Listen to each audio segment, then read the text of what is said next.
So, as for you మీరు గవర్నమెంట్‌కి సలహాదారుగా కూడా ఉన్నారు. దగ్గర నుంచి గవర్నమెంట్ చూసారు. ఆంధ్రప్రదేశ్‌లో జగన్మోహన్ రెడ్డి సర్కార్ పని చేసి ఓడిపోయింది అని బిలీవ్ చేస్తున్నారా? అంటే తప్పనిసరిగా కొన్ని మంచి పనులు చేస్తుందండి. ఏ ప్రభుత్వం అయినా మంచి పనులు చేయకుండా ఉండదు కదా! కొన్ని మంచి మంచి పనులు చేస్తుంది. ఎవరు చేయలేనటువంటి రిఫార్మ్స్ గ్రామీణ స్థాయిలో ఒక విలేజ్ సెక్రటేరియట్ సిస్టమ్ పట్టుకొచ్చి అక్కడ డెలివరీ సిస్టాన్ని, అడ్మినిస్ట్రేటివ్ సిస్టాన్ని ఇంప్రూవ్ చేశారు.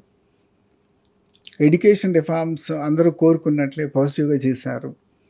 హెల్త్ ఒక పాజిటివ్ డైరెక్షన్‌లోనే మూవ్ అయ్యారు. ఎంతసేపటికి ప్రైవేటైజేషన్ ఒక్కటే మంచిది కాదు. పబ్లిక్ సెక్టర్ని కూడా స్ట్రెంగ్తెన్ చేయాలి అనే ఉద్దేశంతోటి వాళ్ళు పనిచేసి చేయగలిగింది చేశారు. ఇది ల్యాండ్ డిస్ప్యూట్స్ లేకుండా అసలు ల్యాండ్ రికార్డ్ వ్యవస్థ ఏదైతే పాడైపోయిందో దాన్ని కంప్లీట్గా మరలా దాన్ని సెటరైట్ చేసి రీసర్వే చేసి సెటరైట్ చేసి రికార్డ్ మెయింటెనెన్స్ సిస్టమ్ ఇంప్రూవ్ చేసి దాన్ని ఒక పర్మనెంట్ టైటిల్స్ కింద కన్వర్ట్ చేయాలని చెప్పి ఇటువంటి రిఫార్మ్స్ ఎవరు చేశారని అంతకుముందు ఎవరు చేయలేదు. సో అద్భుతమైనటువంటి రిఫార్మ్స్ తీసుకొచ్చారు. తీసుకురావడానికి ప్రయత్నం గట్టిగా చేశారు. అందులో అనుమానమే లేదు. అయినప్పటికీ ఓడిపోయారు అని అంటే ఏదో ప్రజలకు ఇష్టం లేనివి కొన్ని జరిగి ఉంటాయి. అది ప్రజలు కోరుకునేవి కొన్ని జరిగి ఉండవు. సో దానికి ఫలానా ఎగ్జాక్ట్గా ఇది రీజన్ అని చెప్పలేం, కానీ డెఫినెట్గా అవి కూడా కొన్ని జరిగి ఉంటాయి. దెన్ ఇక రెస్ట్ అది మన పరిధిలో లేదండి. ఎలక్షన్ మేనేజ్మెంట్ కూడా ఎక్కడో ఫెయిల్ అయి ఉంటారు. అంటే పార్టీ వ్యవస్థ కానీ పార్టీ కార్యకర్తలు అది కూడా ఎక్కడో కొన్ని లోపాలు జరిగి ఉంటాయి.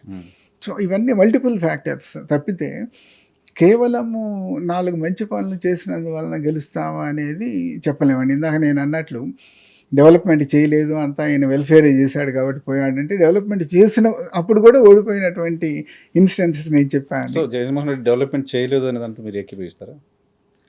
డెవలప్మెంట్ అంటే ఏంటండి? అదే పర్సన్ సెంట్రిక్ డెవలప్మెంట్ ఆయన నమ్మిన సిద్ధాంతం. డెవలప్మెంట్ అంటే డెఫినెట్గా నేను ఆ రోజు చెప్పాను. డెవలప్మెంట్లో కూడా లైక్ పోర్ట్స్ డెఫినెట్గా ఇనిషియేటివ్ తీసుకుని చేశారు.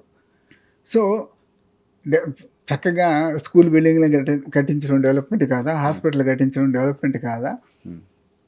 ఒక్క రోడ్ల గురించి ఎక్కువ కంప్లైంట్ చేస్తూ ఉంటారు. అది నేనంటుంది అదే అప్పుడు రోడ్లు వేసి కాలువలు తవ్వి డ్రైన్లు తవ్వి కూడా సీట్లు లేకుండా పోయాం కదా.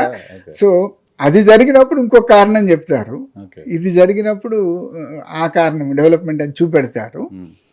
బట్ అంటే నాకు అవగాహన లేనటువంటి రీజన్స్ ఏ ఉండుంటాయండి డెఫినెట్గా.